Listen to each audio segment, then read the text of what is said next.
clarify before we got rolling here? I want to clarify how bad those poems Oh. are. Rhyme or free, it doesn't matter to me. It's my bad poetry. Good day, and welcome to My Bad Poetry, a podcast where we take a deep dive into our poems from youth, yesteryear, or even yesterday, always asking the question, why in the world did I write this? I'm Aaron. And I'm Dave. And today we have with us a certified yoga instructor, a co-founder, lazy king, and assistant editor-in-chief of the unpronounceable Roy Fenier, where she shows off her skills as an interviewer with her own series, A Word. But it's a specific interview done by previous guest of the show, Nolcha Fox, which pointed us to perhaps our most favorite fact about this guest, which is that she is a co-writer of songs for the ska stylings of the New York band Fivehead. Yeah. Kellie Scott-Reed, welcome to My Bad Poetry. Thank you. And your pronunciation was hilarious.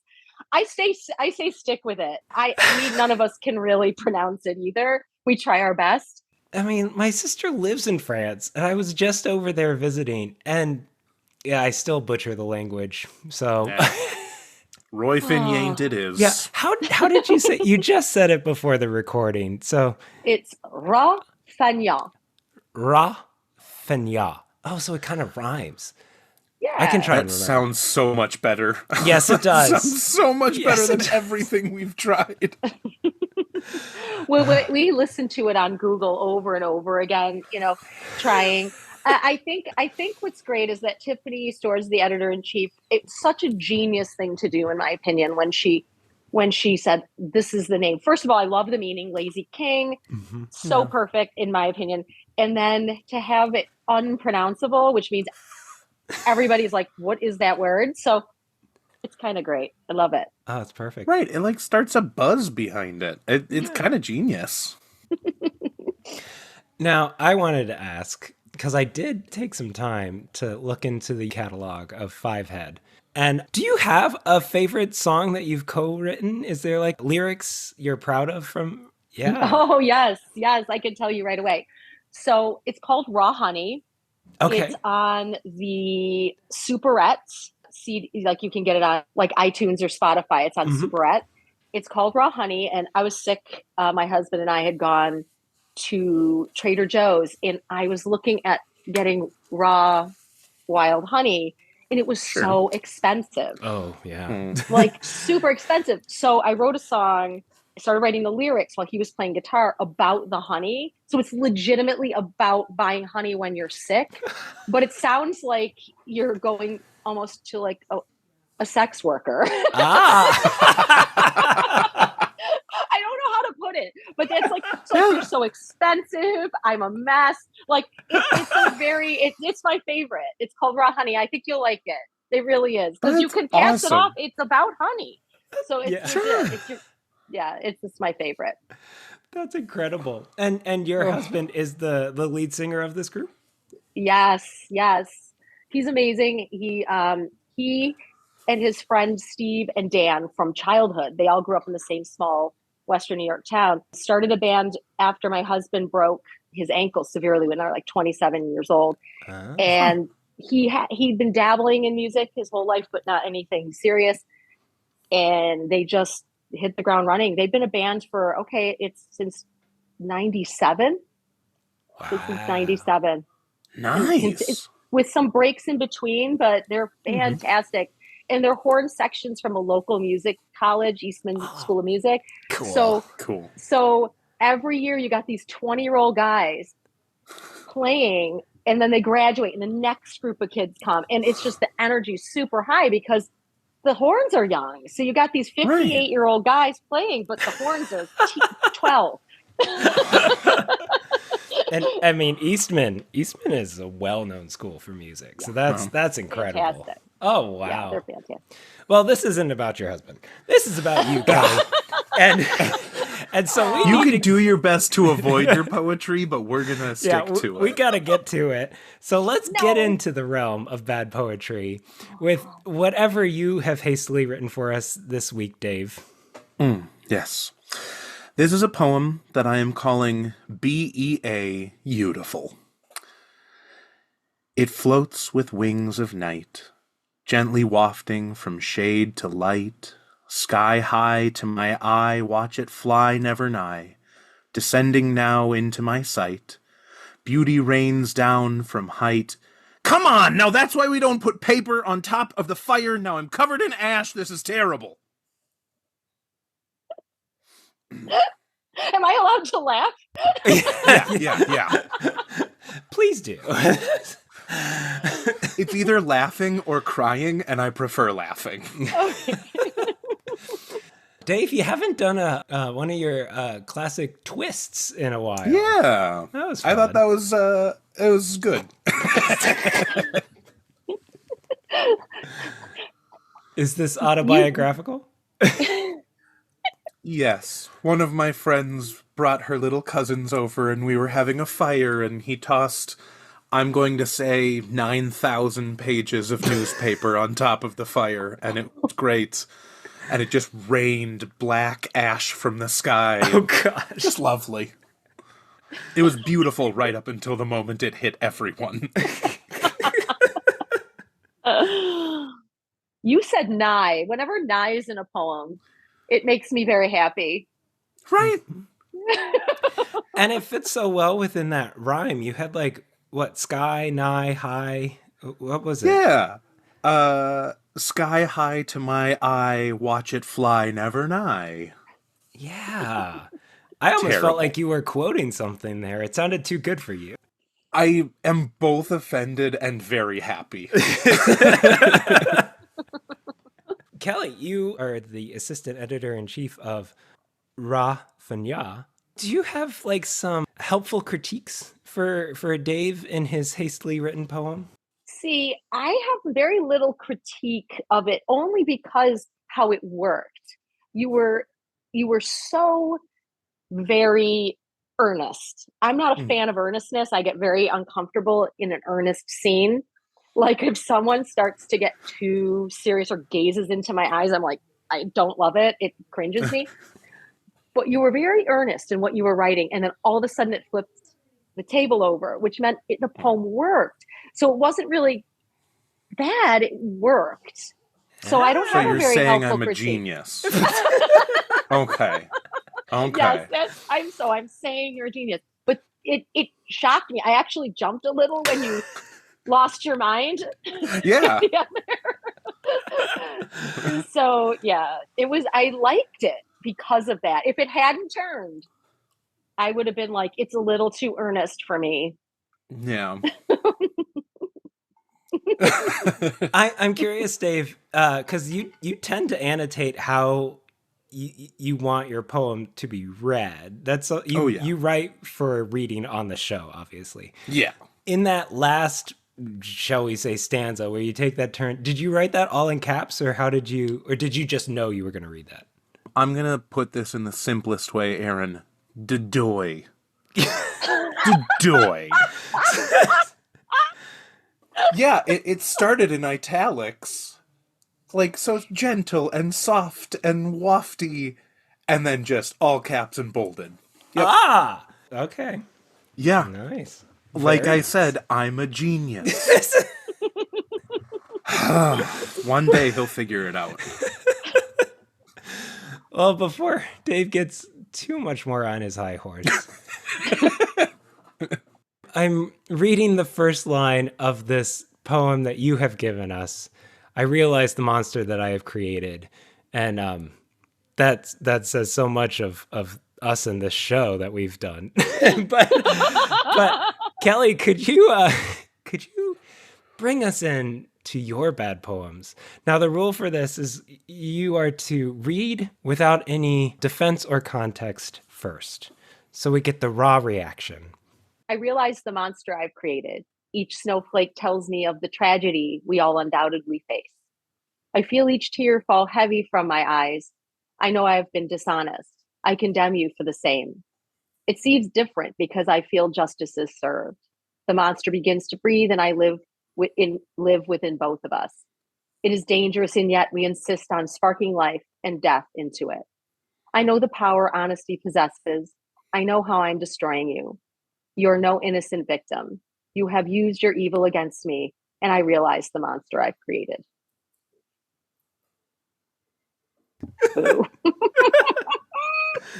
I won't defend. I'm not supposed to defend. No, you can defend. At this point, you've given us the poem. Bring on the defense. What is going on here? What is going on is that I, at 20 years old, was a lunatic. Wild.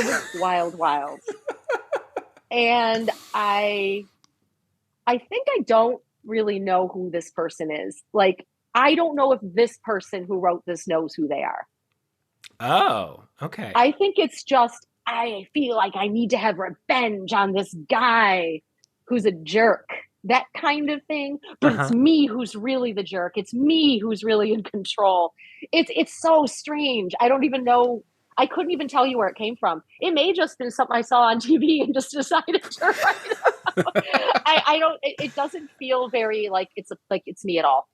Because I is everywhere throughout this poem. Yeah. There's so many I statements in this. Yeah.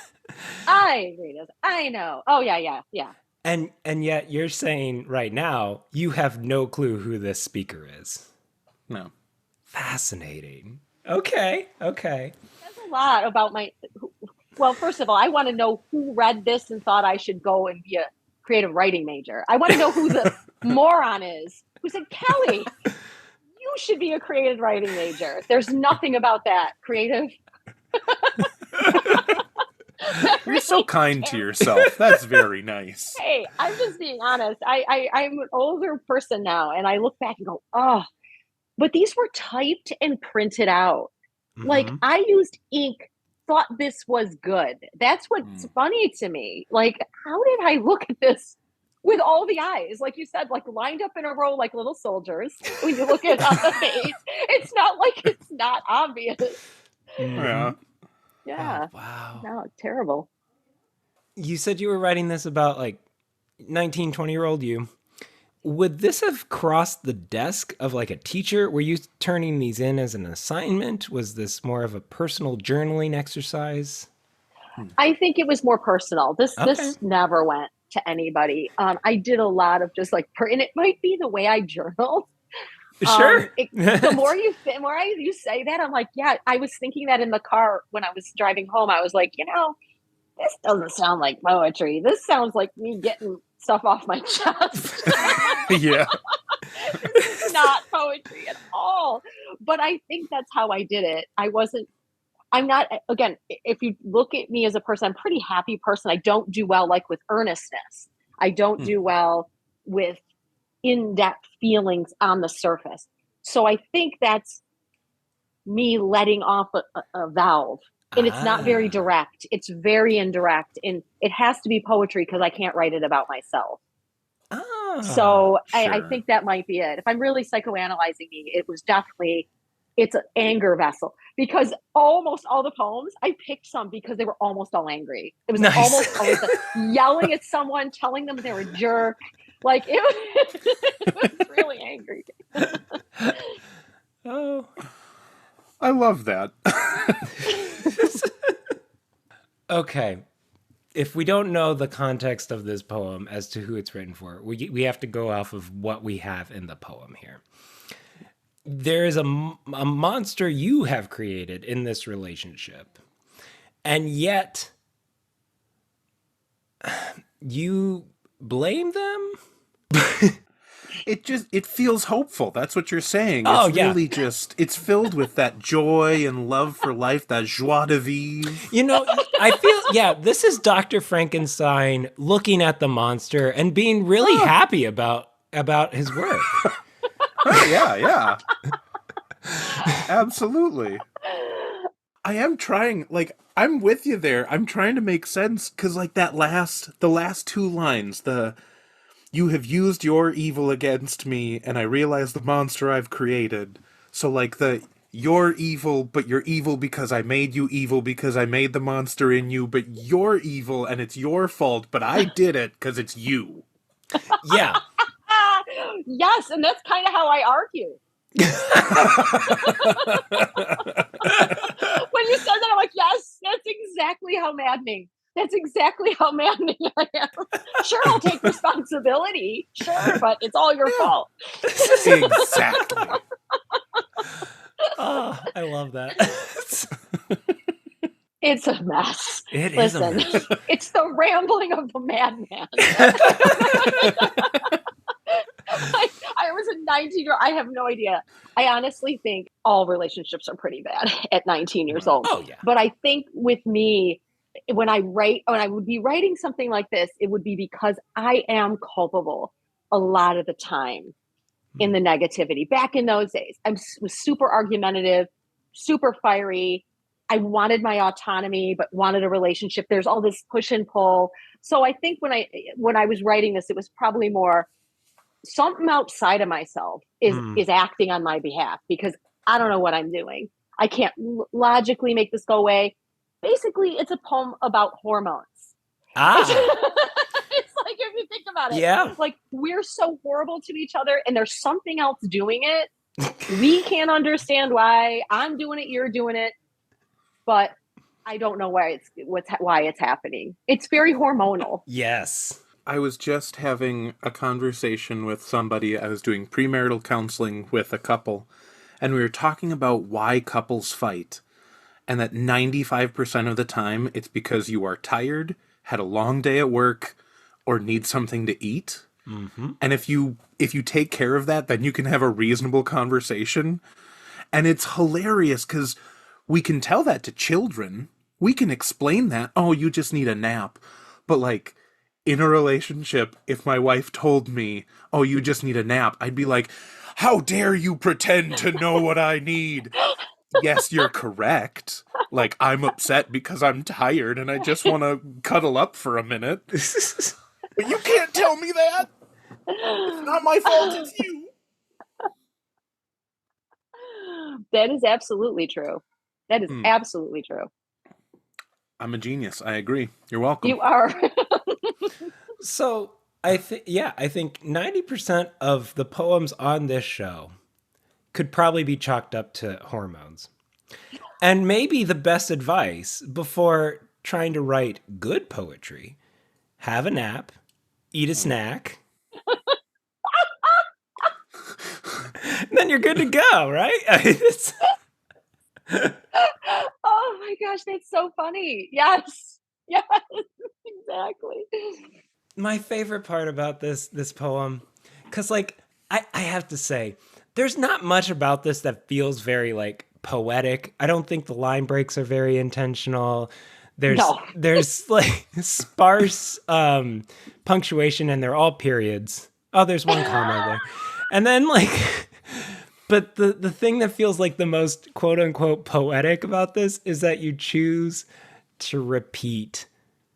Well, you don't even repeat it the same way, but you choose to echo your opening line in the last line.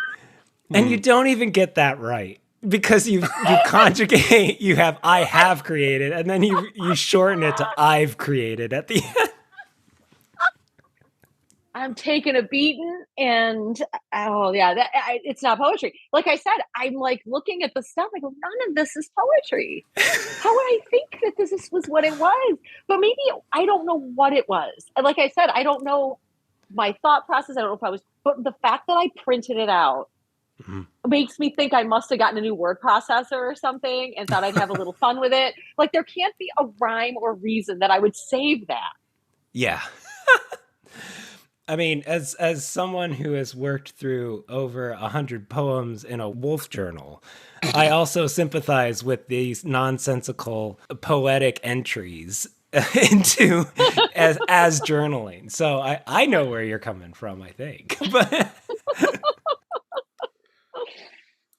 I do feel like, high school or college Dave would have looked at this and gone, yeah, she's really writing to my soul. Like I would have felt like it was really deep, even though, yeah, I wouldn't have understood it, but I would have pretended to at least. I think that's why I thought I was good, because a lot of people Yeah. pretended to like it and understand it. Just also in the same stage of life where everything Yeah. is deep. Your feelings just being out there is all revolutionary or whatever. But yeah, oh, it's terrible. But I appreciate you. I appreciate you listening, your patience. Now, our first ever guest, aside from my spouse who came on really early in the show, but our first ever guest is also a Kelly with a Kelly Russell Agadon.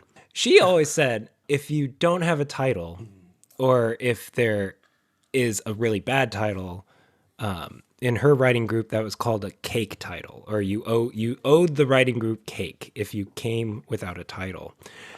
Ooh. So this poem here, it does not have a title. No. Do you want to try and invent a title for us on the spot here?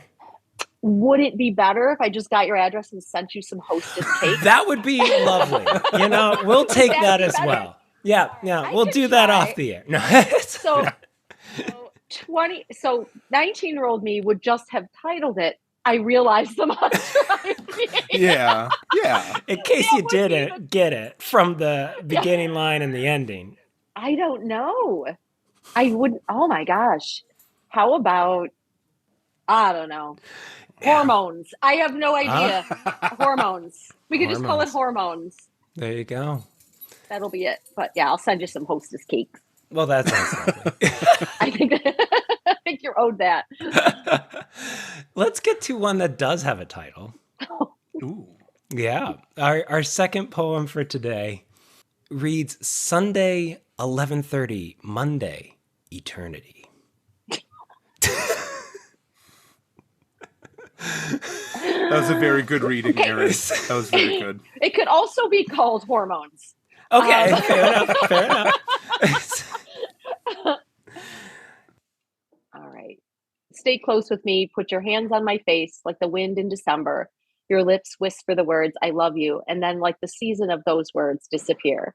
Stay near me under mountains of clouds that cover our bodies, like the leaves on the warm summer trees. If I follow you whole, you will grow, acorn to oak. You will be the shade from the unromantic light of want, need, and death. I should.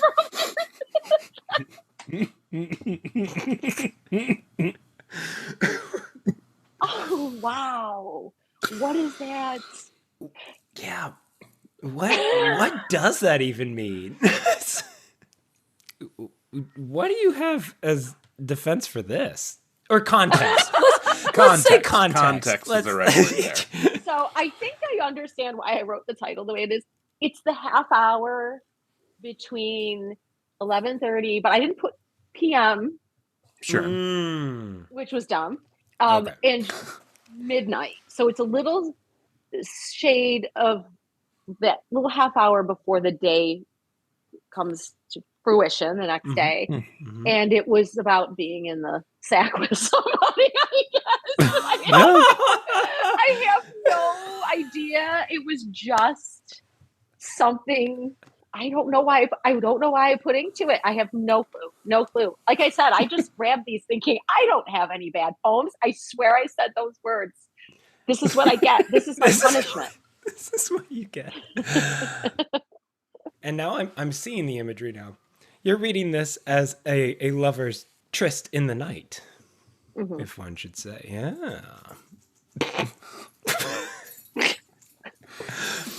You are the coolest person I've met, Aaron. Thank you. Yeah. Gosh. Okay. So my first thing off the bat, you say, you put your hands on my face like the wind in December. Not the most romantic image. Wind whipped, cold, painful, chap. You know, Slap, just slap. just slap. Yeah. But then your lips whisper the words, I love you. And then like the season of those words disappear.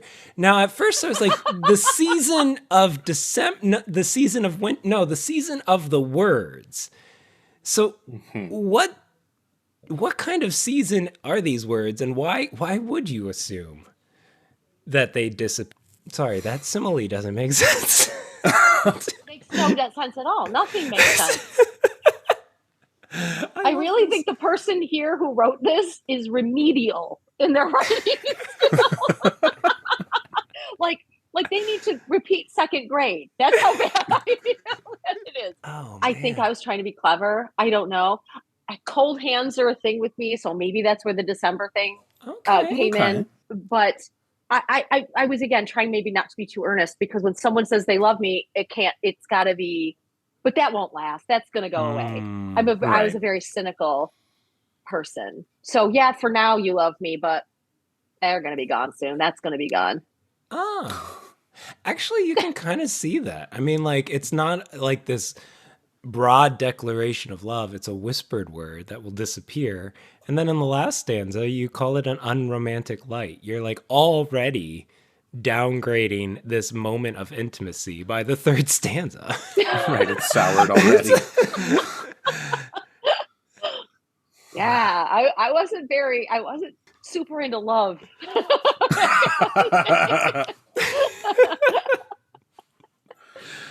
No, I think this would fit perfectly in like a romantic comedy, right? Like, it's just so powerful and saccharine and sweet. Yeah. No? Romantic comedy. Okay, in the second stanza, again, I'm loving these deep metaphors and similes that you're laying out for us here, because you have stay near me under mounds of clouds that cover our bodies like leaves. So the clouds are covering our bodies like leaves, which I feel like the clouds themselves are supposed to be a... Aren't they more cozy? Aren't clouds more cozy? Yeah. It's like I decided I was throwing every season I could think of in the poem. And yet, leaves covering, you tend to think of more like fall, covering the ground, raking them up into a pile, like a fluffy cloud or something. And yet you say, like the leaves on the warm summer trees. Yeah. Oh, you guys. I don't know why that. Well, and you read it, it's hysterical. It's so bad. I think maybe you guys can put me down as welcome to the worst guest we've ever had, the worst poems we've ever had. You'd be surprised. We've topped ourselves. Oh, no. But you have not heard from middle school Aaron. Oh, that's true. That's true. He was and still is insufferable. Okay, an image here that I do kind of like, but I'm not sure why, is if I swallow you whole, you will grow acorn to oak. I mean, there's something there. Maybe? Maybe? Well, it's funny. You say that because that particular last line, it's like, ooh, I can end it right here. Like, this could end with the word death. And that'll tie into the eternity. So eternity, for me, isn't like heaven. It's death. Like, it's so everything has to pull so dark. Because the acorn to oak is kind of nice. Yeah, it's beautiful. Yeah. Like, growth. But that death is at the end. Oh, my goodness. I wore a lot of black back then, I think. And Doc Martens. Writing this, I would have never guessed. The thing that got me here is, do you know the song by Chicago, 25 or 6 to 4? Yes, absolutely. Beautiful song. I love it. But every time I hear it, all I can think is, this means nothing to me. And I love it. But like, the words are just like staring into space, staring blindly into space, getting up to splash my face, wanting to stay awake, wondering how much I can take. 25 or 6 to 4. It means nothing. Like, it's a phenomenal song that I love, But in the same way, it's like Sunday, 11:30ish. Maybe. Maybe Monday. Maybe Monday. As I stare blankly into the I love you that's like pillows or trees or leaves or something. No, I feel like Chicago should be very upset with being compared to this poem. I was about to say thank you so much. Yeah, right. Because like the story behind that song is he had writer's block, and so he's writing and staring at the clock. Yeah, he's writing about writer's block when it's 26 minutes to 4 o'clock in the morning. This doesn't feel like it was writer's block that caused this thing to appear. Okay. Kelly might have wished for writer's block to prevent the writing of this book. I had writer's diarrhea. Yeah, there was no blockage when this came out on the page.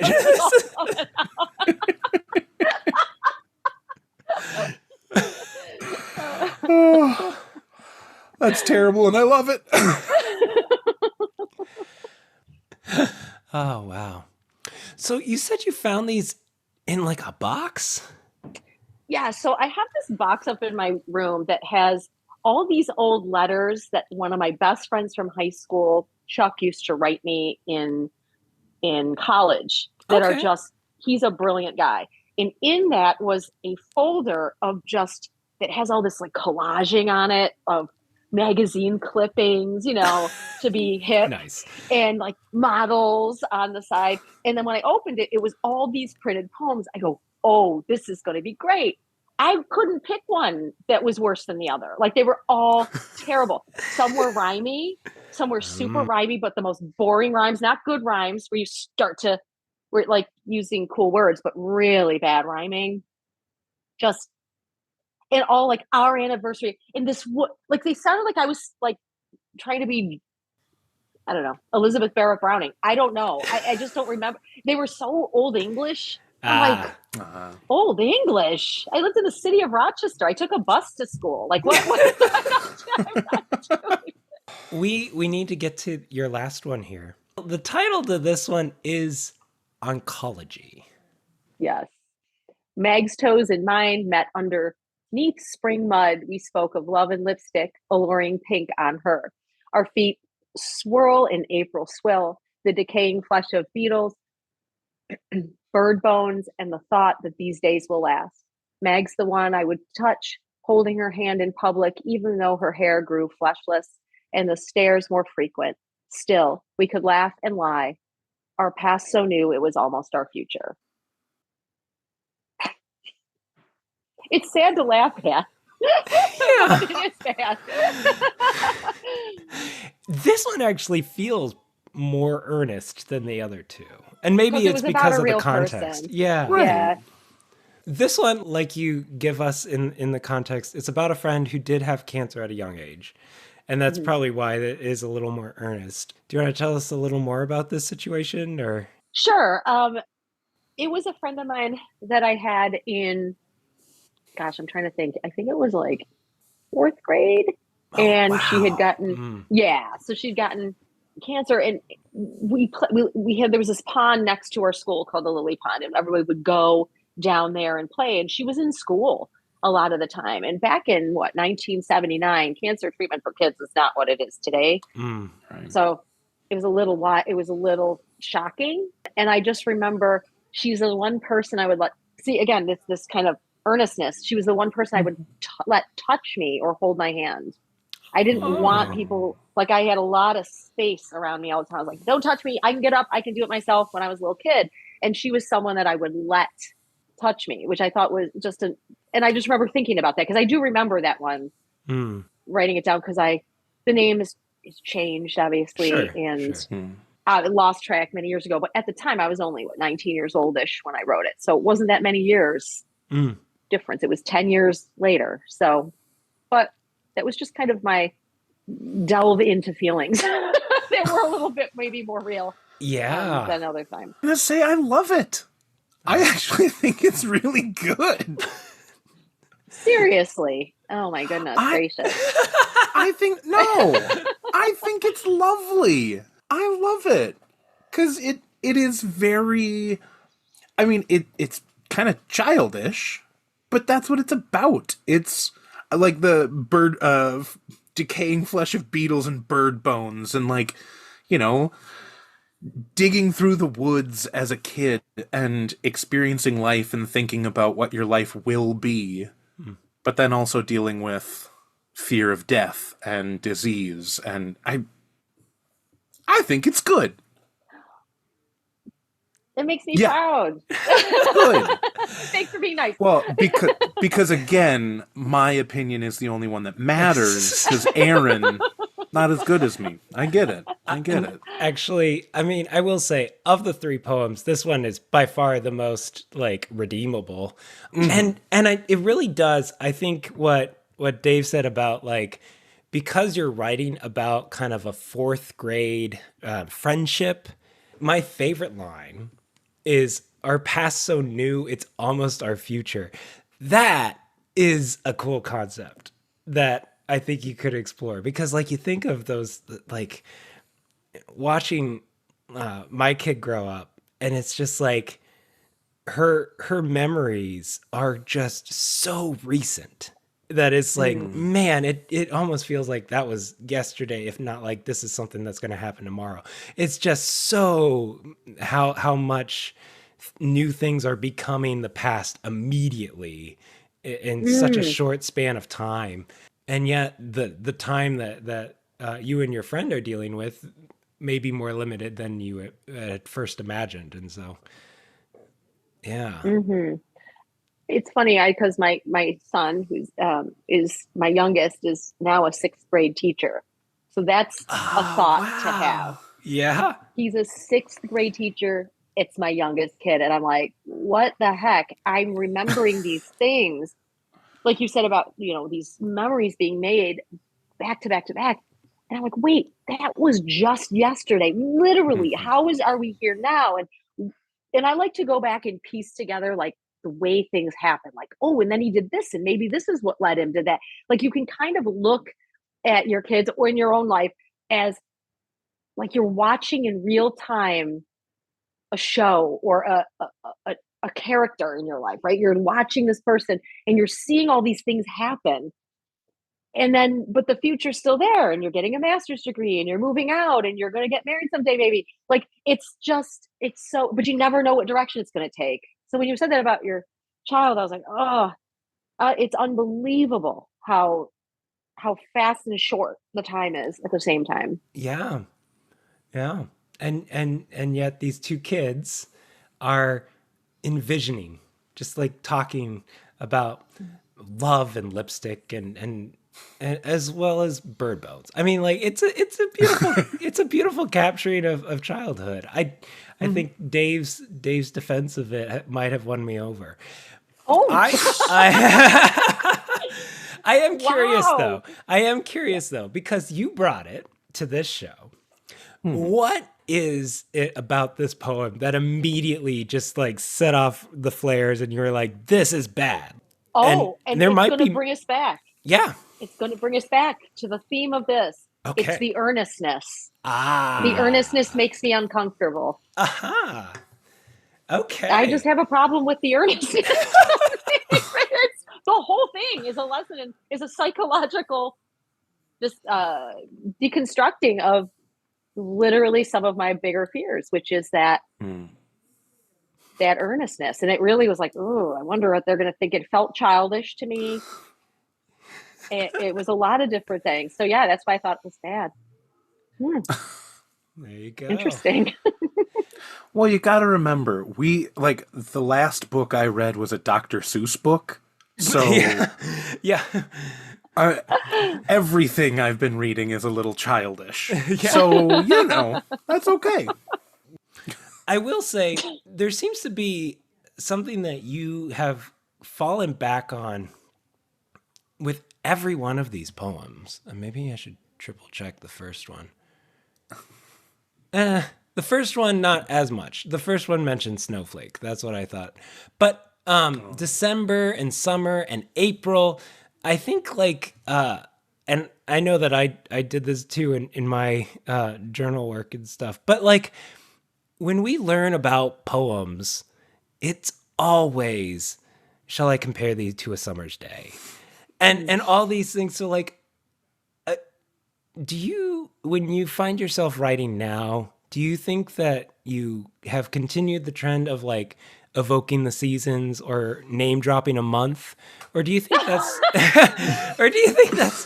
I mean, like, no knock to those who can do that really well. But I do think that that's one of those tropes in poetry that people can kind of find themselves doing maybe too often.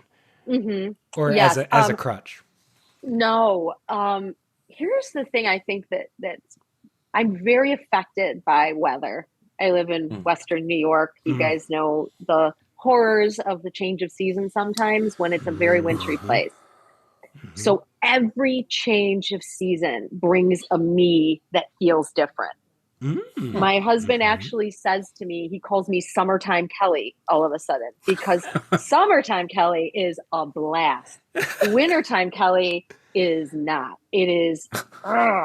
So I think I was feeling that way when I was younger, way more even than now. Fall would bring me a sense of sadness and dread because I had to go back to school. And I wasn't a fan of school. I was like, I want to be out. I want to be nature in general. I want to be outside. I want to be playing outside. I want to be hiking. I wanted to be a little wild person in the woods. That was like what I like. So I think that was just a clumsy way, putting them in these poems, of expressing where my mood was at the time. So if it was April, it was hopeful. Yeah. April was like, yeah, things are blooming. It's the Lilac Festival's coming and summer's coming. So there was a little bit of hope. When I'm in December, it's like, oh, this is what we're doing now. You know, the snowflakes. We're just going to lie in bed under clouds and talk about death. It really does show where I am at that time. It really does. That's why I did. I know it is, because the seasons affect me. That's amazing. All the time. That's something that's a little, I don't want to say is disjointed about this, but it's an interesting thing about this poem that I don't quite know what to do with it, is that it's titled Oncology. It's about a girl who's named Mag in this poem, and she is a fourth grader with cancer. It's a tragic situation. It's very sad. And yet you're evoking images of spring and laughter and April. When you wrote this poem, it almost felt like this was a good memory for you. And it was. She's alive.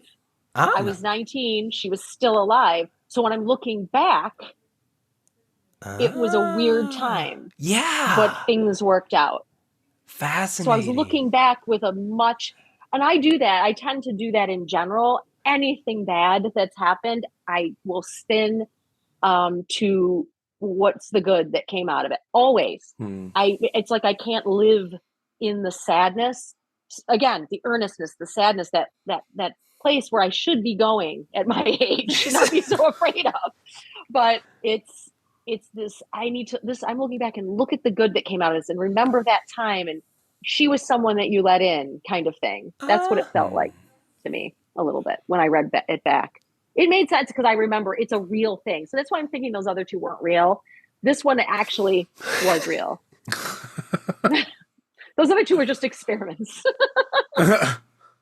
Well, you have brought us on quite a journey here. Yeah. Through all four of the seasons in some way. Kel, before we let you go, here at My Bed Poetry, we end each week with the words of a true poet. So would you be willing to read for us another one of your poems? One that you are proud of. Yes, hold on one sec. You can edit all this meandering out. I always think I'm taking longer than I am. And my husband's like, you didn't take that long. All right. We're leaving this in, by the way, Aaron. It's staying. Yeah, it'll stay. Yeah. All right. I love this one and I hope you like it. This is my favorite. It was read on another podcast. Scott Cummings is a Scottish poet, and it's called Canidae. Had I noticed the dark gray of the heavily trafficked floor as I stepped off the elevator, winter inside, winter out, I had left work and headed straight to the hospital. He was waiting for me. I remember his voice choking as he said, yeah, when I tried to console him over the phone. You've been gone for about an hour. They were letting the family say their goodbyes. They waited for the granddaughters to arrive. They waited for me. I didn't stop very far into that doorway. I skulked around the edges, the tiny crumb of panic in my condolences.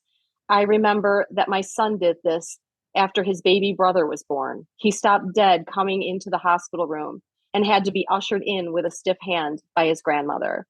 Tears hanging on the sills of his eyes, so terrified to disrupt the order, to hear the cries and not understand why. Terrified to feel too deeply, trying to disappear like a fox in a den. Eyes gleaming and frightened and selfish.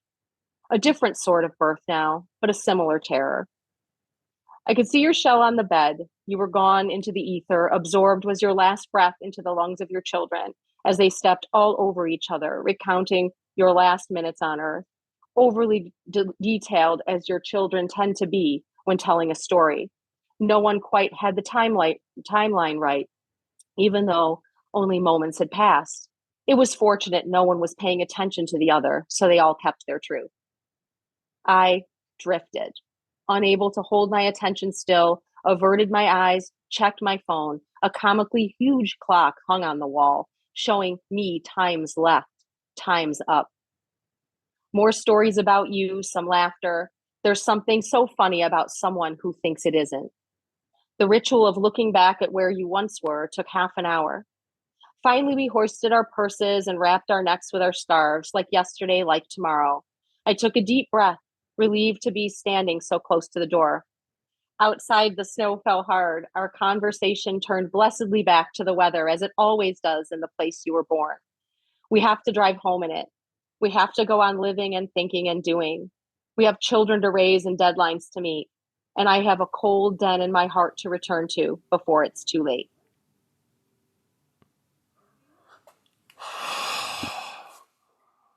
That is gorgeous. And it's all about winter. It is. And the talking about weather. It's great. Oh, wow. Now, what was the title of that again? Canidae. It's the family that foxes belong to. Oh. I'm a big fox fan, as you can see.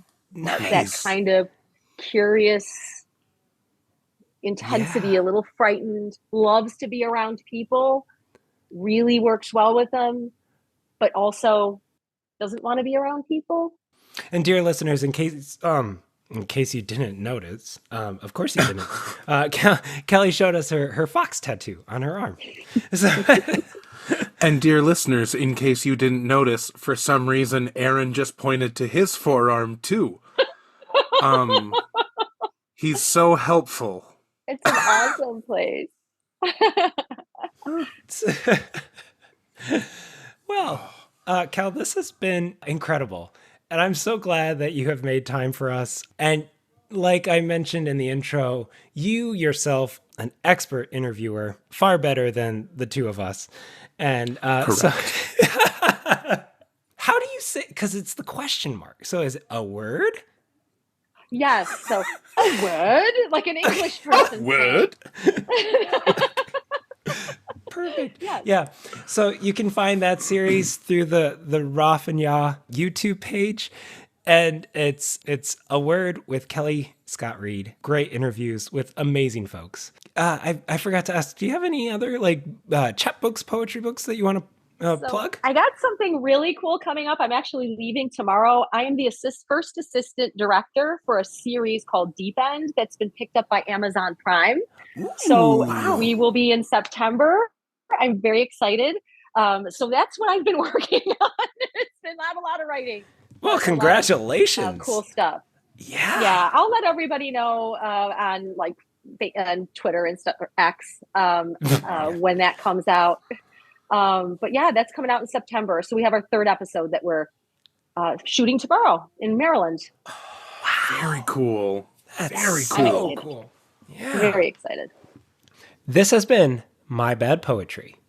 Now go write some of your own bad poetry. And I would really love it if you could, guys. I'm going to hold you two coming on. Just it's video though. I So- know. We'd have to I know a I'd lot have of to people get a don't love that, haircut and I guess. I- Rhyme free doesn't matter.